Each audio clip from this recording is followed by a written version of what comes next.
nous savons que l'expérience, quoique relativement jeune, de cette institution au Sénégal peut nous apporter beaucoup dans la mise en place du Haut Conseil du dialogue social au Burkina Faso.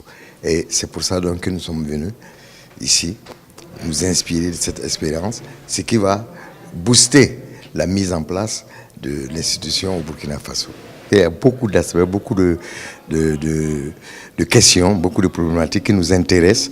Et le Haut Conseil du dialogue social du Sénégal a déjà traité de ces questions. Et c'est une expérience extrêmement intéressante pour nous. Nous allons nous en approprier et voir comment nous pouvons l'adapter au contexte national, dans la mesure où, même si fondamentalement les choses sont les mêmes, il y a quand même des spécificités selon chaque pays. Et voilà pourquoi notre voyage au Sénégal n'est pas par hasard.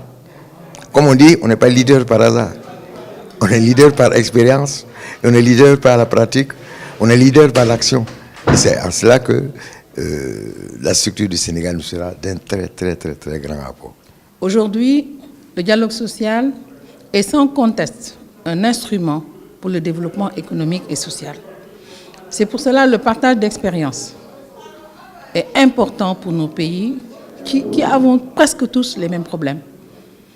Et je me félicite de la présence des conseillers également du Haut Conseil du dialogue social du Sénégal pour assister à ces séances de partage d'expériences pour que le dialogue social dans nos pays respectifs puisse être porté par tous les mandants tripartites.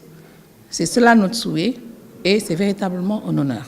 Après sa création, le Haut Conseil du dialogue social a fait place à beaucoup de défis, a fait face à beaucoup de défis. Mais il faut faire une distinction entre l'appropriation du dialogue social dans le secteur public, l'appropriation du dialogue social dans le secteur privé et aussi par les membres en charge de la promotion du dialogue social, qui est aussi le gouvernement. Donc tout ça, c'est un travail de communication et de formation des différents acteurs. Et la tâche est colossale. Donc dans le secteur public, vous comprendrez que les crises restent encore récurrentes, nous le pensons, au niveau de l'éducation et de la santé. Mais par contre, si nous prenons les collectivités locales, cela s'est pratiquement calmé. Parce que tout simplement, on a mis en place un Conseil supérieur de la fonction publique locale.